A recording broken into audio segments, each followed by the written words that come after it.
اهلا بيكم حبايبي في فيديو جديد. صباح الخير عليكم يا احلى متابعين في الدنيا. النهارده هنعمل ايه بقى؟ هنعمل فطير الملاك بطريقه سهله وبسيطه والامكانيات في كل بيت.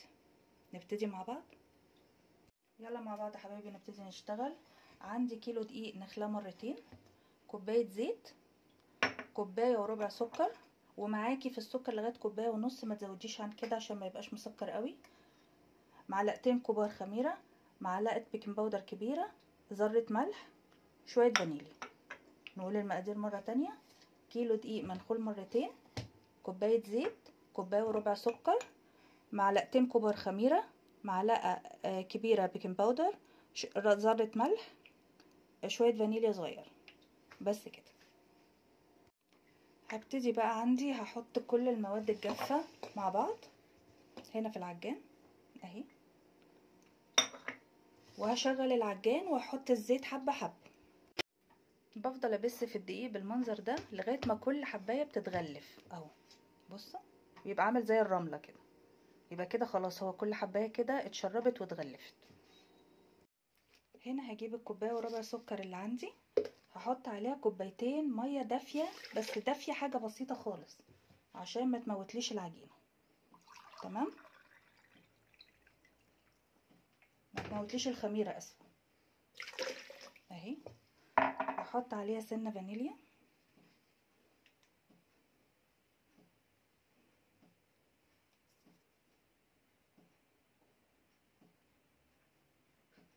اهي،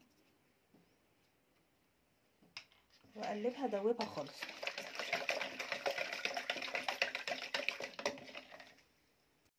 هبتدي بقى اضيف السكر عندي على العجين عندي في العجان. طبعا في حاله لو مفيش عجان بايدينا عادي زي ما احنا متعودين عادي جدا، مفيش مشكله، والعجينه سهله والدنيا ان شاء الله كلها كويسه. اهي اتاكد بس انها دابت، بس عشان صوت العجان هفصل وبعد ما تعجن هرجع لكم تاني. هي كده خلاص خدت كفايتها في العجان. بصوا انا عايزه شكلها يبقى عامل ازاي. اهي هي كده خلاص، يعني انا عايزاها طريه كده، وطبعا هلمها بشويه زيت وكده، بس اهو ده شكلها المبدئي اهو. هظبط بقى العجينه عندي براحتي على الرخامه طبعا نظيفه زي ما انتم شايفين. هحط نقطتين زيت. الزيت اللي بستخدمه لا زيت عباد لا زيت ذره، بس لان العجينه محتاجه تتلم. العجينه زي الفل وطريه وحلوه جدا، بس محتاجه لمه بس. اهي ابتدي اعجن فيها. بصوا العجينه بتروح وتيجي ازاي معايا عشان بس ما تلزقش في الرخامه. انا دهنتها بس هي العجينه حلوه جدا.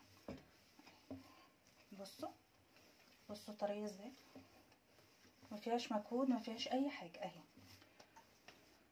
كلها حلوه كده، وتحسي ان هي بتتنفس، يعني تحسي انها عايشه معاكي كده، طريه وحلوه. اعجنها وارجع لكم. وده شكلها عندي بعد ما عجنتها. بصوا طريه وحلوه ازاي اهي. بصوا ملمسها اهو. انا عايزه ابين لكم بس ان هي طريه مش جامده.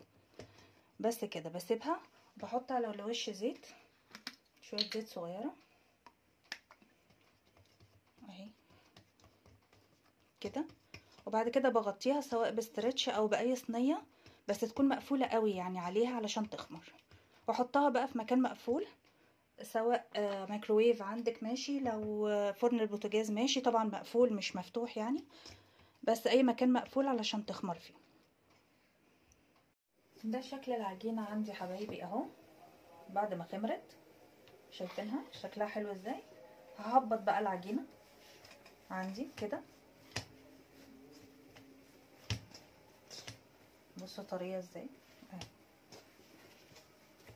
ههبطها كده، واكون مجهزه صاج هنا دهنته زيت حلو قوي اهو زي ما انتم شايفين كده. اهم حاجه دهنه الزيت دي عشان الفطير ما يلزقش. دي كل كميه كيلو الدقيق عندي اهي. طبعا انت لو هتعملي كميه اكبر بتضاعفي الكميه. وده اول صاج انا حطيت فيه الكور دي. هبتدي بقى ابططه. طبعا لو عندك ختم الملاك يبقى الملاك مخائيل طبعا يبقى احسن كتير اهو. بصوا بصوا العجينه عامله معايا ازاي عشان استريحت شويه اهي، فردت على طول اهي. بصوا والخمر بتاعها جميل جدا اهي، طريه خالص خالص.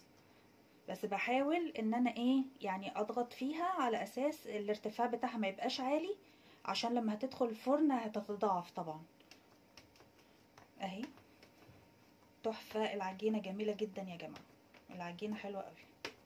اهم حاجه ظبطه العجينه، بس هي سهله يعني، كل الخطوات بتاعتها عندكم في الفيديو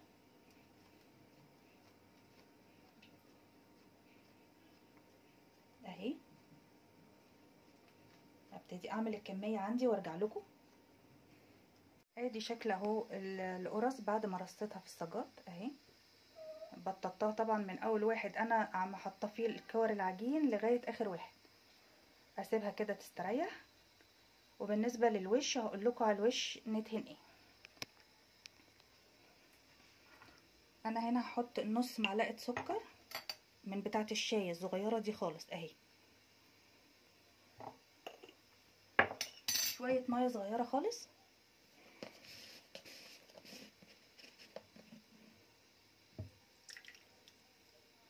بس كده، نقطتين زيت.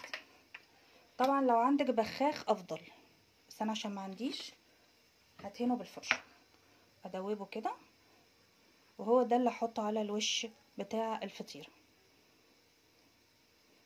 ادوبه وبالمعلقه هيبقى افضل.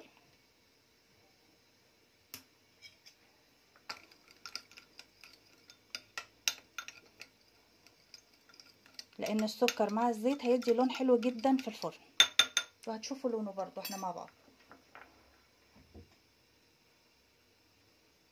دهنه خفيفه خالص كده.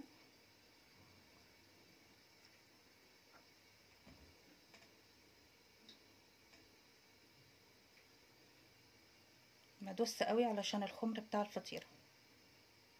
لو عندك بخاخه بتحطي كل ده في البخاخ وبتبخي بيه الصاج.